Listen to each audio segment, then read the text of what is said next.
Take a second to like this video and subscribe to the channel. It helps more people find these stories. There are spies who learn to be actors. But there was one man who took the reverse path, an actor who became the most unlikely spy, and perhaps the most important one of World War II. He spoke 12 languages fluently. He walked through European capitals as if crossing his own backyard. He appeared discreet, gentle, harmless. And perhaps that's exactly why the OSS, the Secret Service that preceded the CIA, chose him for the most sensitive mission of the war, to discover whether the Nazis were on the verge of building the atomic bomb, and to assassinate the greatest physicist of the 20th century, if the answer was yes. This is the true account of Moe Berg, the intellectual spy, the polyglot, the silent observer, the man who received the order, if necessary, kill Werner Heisenberg.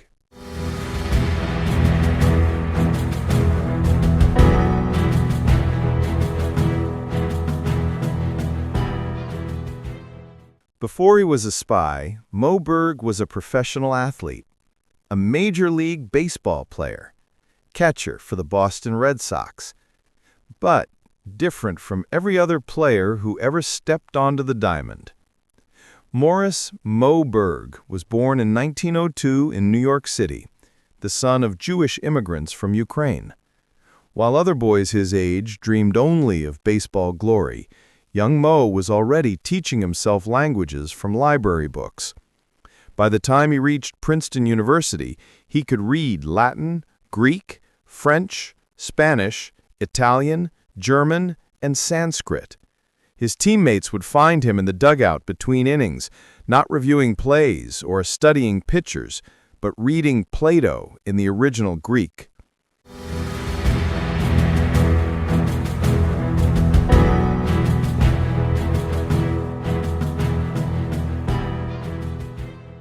Casey Stengel, the legendary manager, once said about Berg, "He can speak 12 languages, but he can't hit in any of them."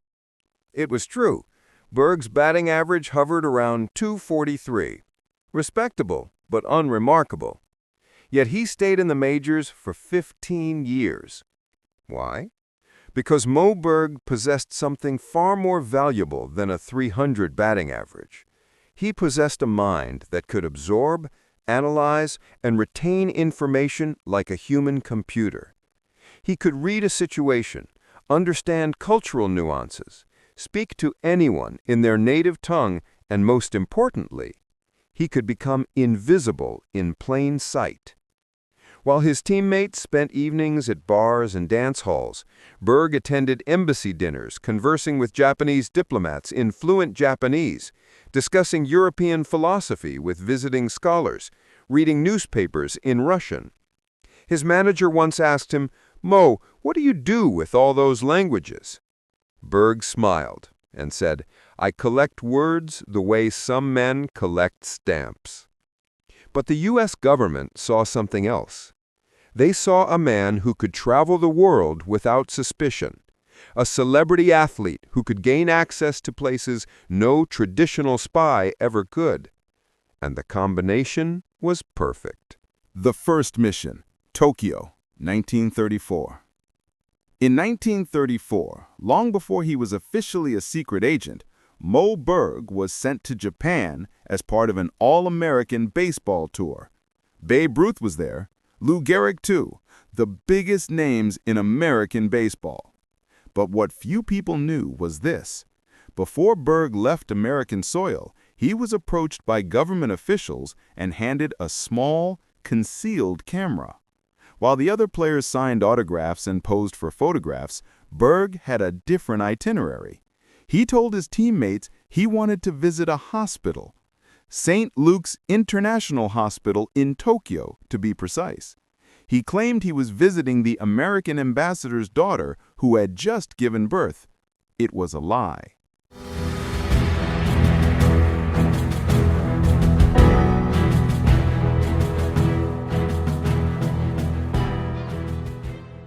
What Berg actually did was climb to the hospital's highest floor, 8 stories up, with his hidden camera. From that vantage point, he spent hours methodically filming the entire port of Tokyo, naval installations, military facilities, industrial complexes, aircraft routes, strategic infrastructure. He rotated slowly, capturing a complete panoramic view of one of Japan's most strategic cities. His hands were steady. His expression was calm. To any nurse or doctor who passed by, he was simply a tourist admiring the view. But what Moe Berg was actually doing was creating a complete visual intelligence map of Tokyo. Those films, grainy, black and white, shot from a hospital window by a baseball player, would prove invaluable. 8 years later, in April 1942, when General Jimmy Doolittle led the first American air raid on Tokyo, the pilots used Berg's footage for targeting. The hospital panorama became a bombing map. Berg's casual afternoon of sightseeing had turned into a crucial piece of military intelligence. When Berg returned to the United States, he said nothing. He went back to baseball as if nothing had happened. But the intelligence community had taken notice. The man who could speak 12 languages had just proven he could also keep 12 secrets.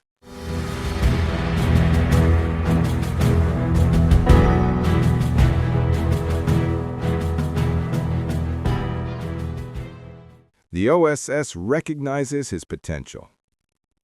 When the United States officially entered World War II after Pearl Harbor, everything changed.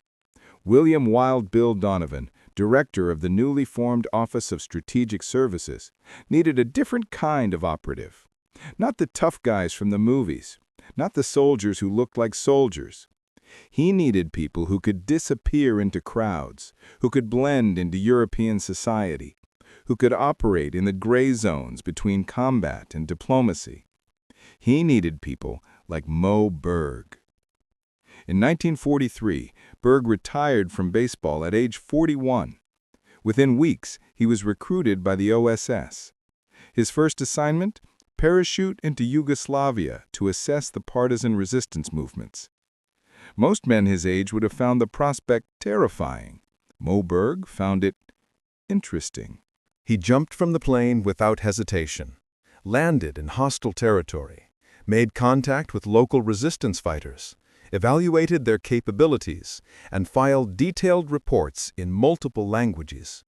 He moved through the Balkans like a ghost, speaking Serbo-Croatian with locals, Italian with occupying forces, German with captured prisoners. Nobody suspected the middle-aged man with the gentle demeanor was an American intelligence operative. But Donovan had bigger plans for Berg, because by 1944, the greatest fear of the Allied command wasn't German tanks or U-boats. It was the atomic bomb. Intelligence reports suggested that Germany had been working on nuclear fission since before the war began. If Hitler's scientists succeeded in building an atomic weapon before the Americans did, the war would be over. Germany would win.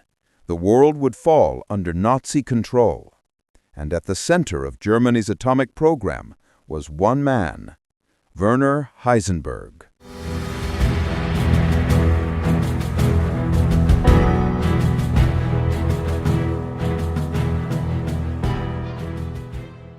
Nobel Prize winner, theoretical physicist, possibly the most brilliant scientific mind in the world, the man who had discovered the uncertainty principle, the man who might give Hitler the ultimate weapon.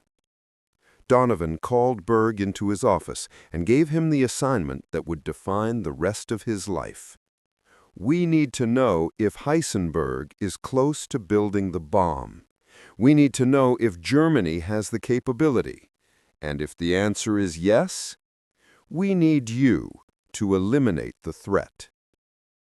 It was an assassination order, plain and simple. Kill Werner Heisenberg. The most secret mission of the war. The plan was as audacious as it was terrifying. Heisenberg was scheduled to give a lecture at the Technical University in Zurich, Switzerland, in December 1944. Switzerland was neutral territory, but it was crawling with German agents, Allied spies, and informants from every side. One wrong move, and Berg would be arrested, tortured, or killed. But the OSS had no choice. This was their best, perhaps their only chance to get close to Heisenberg outside of Germany.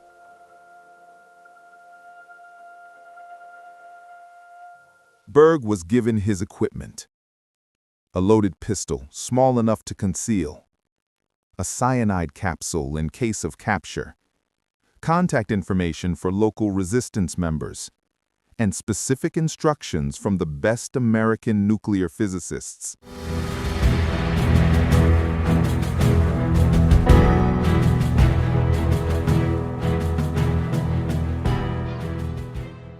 Before Berg left, he met with physicist Samuel Gaudsmit, who briefed him on what questions to listen for, what technical terms would indicate progress, what phrases would signal danger. Gaudsmit told him, "Listen for confidence, listen for timelines, listen for certainty. If Heisenberg sounds like they're close, if he sounds like they're months away from success, you know what you have to do." Berg nodded. He understood. He would be judge, jury, and potentially executioner for one of history's greatest minds. Berg arrived in Zurich in early December. The city was cold, gray, suspended in the strange limbo of wartime neutrality. He made contact with local OSS operatives, confirmed Heisenberg's schedule, and prepared for the lecture. The night before the event, Berg sat in his hotel room alone. He cleaned his pistol. He practiced the motion of drawing it from his coat. He rehearsed the scenarios in his mind. One pull of the trigger could change the course of human history. Or it could be murder, plain and simple. He wouldn't know until Heisenberg spoke.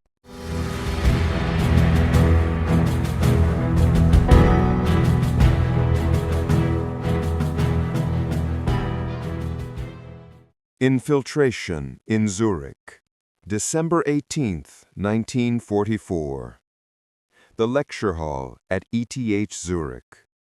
Germany's greatest physicist was about to speak about quantum mechanics and nuclear theory to an audience of European academics.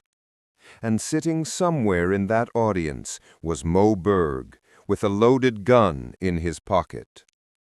Security was tight, but not tight enough to stop a man like Berg.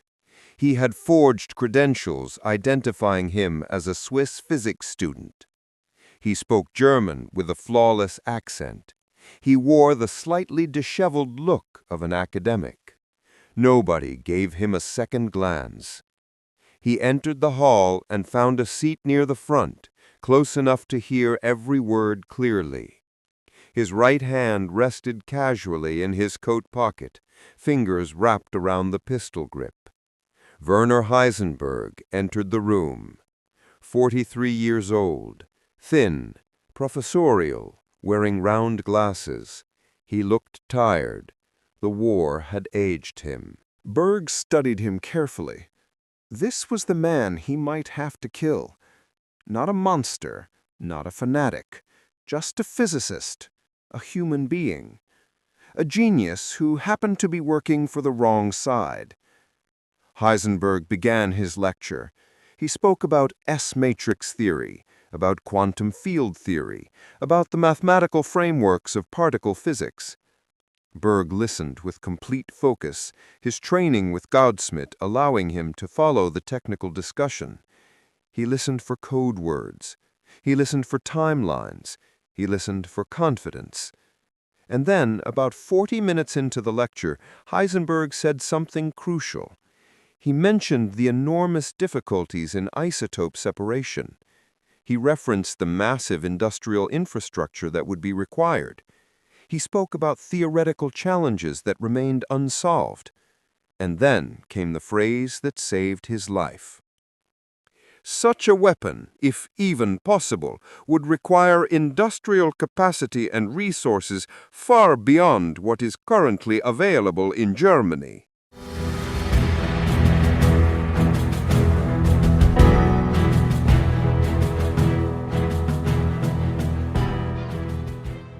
Berg's finger relaxed on the trigger. Heisenberg wasn't boasting about imminent success. He was explaining why it was nearly impossible. But Berg couldn't be certain from a lecture alone.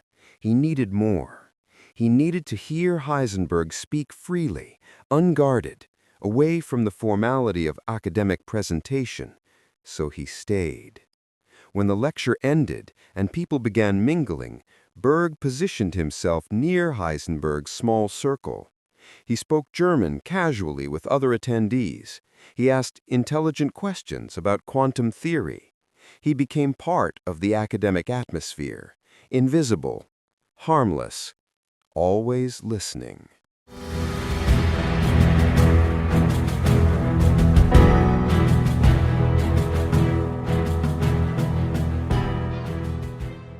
The decisive dinner.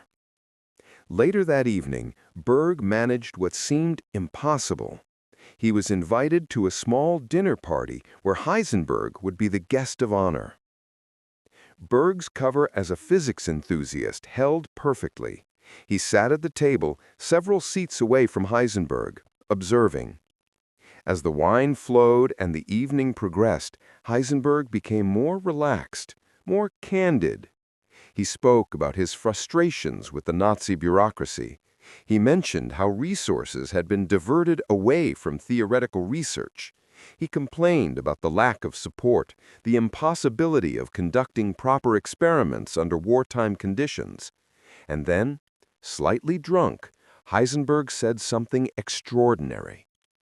The Reich expects miracles from physics, but gives us nothing to work with. They want a weapon from the gods, but won't even provide adequate graphite. Berg listened carefully. This wasn't the confidence of a man on the brink of success. This was the frustration of a scientist whose project was starved, neglected, going nowhere. At one point, Heisenberg looked directly at Berg and asked him in German, "And what do you study, young man?" Berg, who was 42 but could pass for younger in dim light, responded smoothly, "Mathematical physics, particularly interested in your work on uncertainty." Heisenberg smiled, pleased to discuss his most famous contribution to science. They talked for several minutes about quantum mechanics. Heisenberg asked sophisticated questions, demonstrating real understanding. Heisenberg warmed to him, treating him as a genuine fellow intellectual, never suspecting that the man across the table had the power to end his life. As the evening wound down, Berg excused himself and left the dinner party.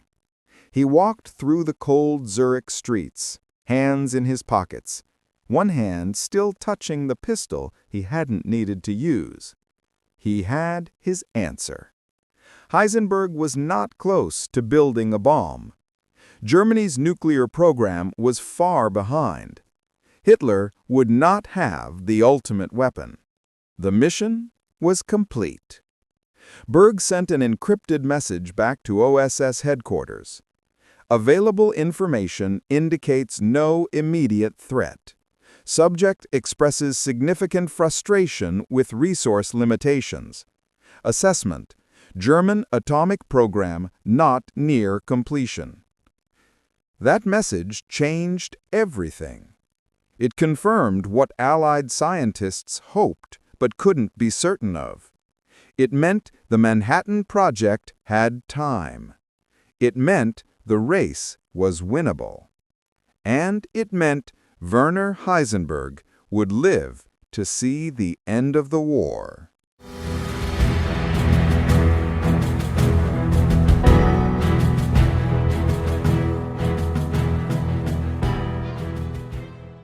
after the war. When World War II ended, Moe Berg was offered everything: medals, commendations, a position in the newly formed Central Intelligence Agency. He refused it all.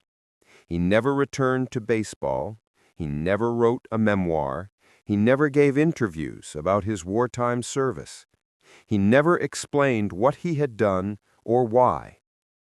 Berg spent his remaining years living modestly, mostly with his brother or sister, reading constantly, attending lectures, corresponding with intellectuals around the world. He became a ghost in his own life. People who had known him as a baseball player barely recognized the reclusive polyglot he had become. Former intelligence colleagues who tried to reach out found him polite but distant. On May 29, 1972, Moe Berg collapsed while walking in his neighborhood. He was rushed to the hospital. As he lay dying at age 70, his last words were, "How did the Mets do today?" No, that's the popular version. His actual last words, according to his nurse, were, "How are my friends at the Foreign Office?" Even in death, his mind was still in the world of espionage, of international intrigue, of the secret life he had lived. The invisible legacy. Moe Berg's classified files weren't opened until decades after his death. When historians finally pieced together what he had done, they realized something profound. The fate of World War II, perhaps the fate of human civilization, might have hung on the observations of one man sitting in a lecture hall in Switzerland. If Berg had heard something different that day, if Heisenberg had sounded more confident, if the intelligence had indicated an imminent Nazi atomic weapon, history would have unfolded very differently.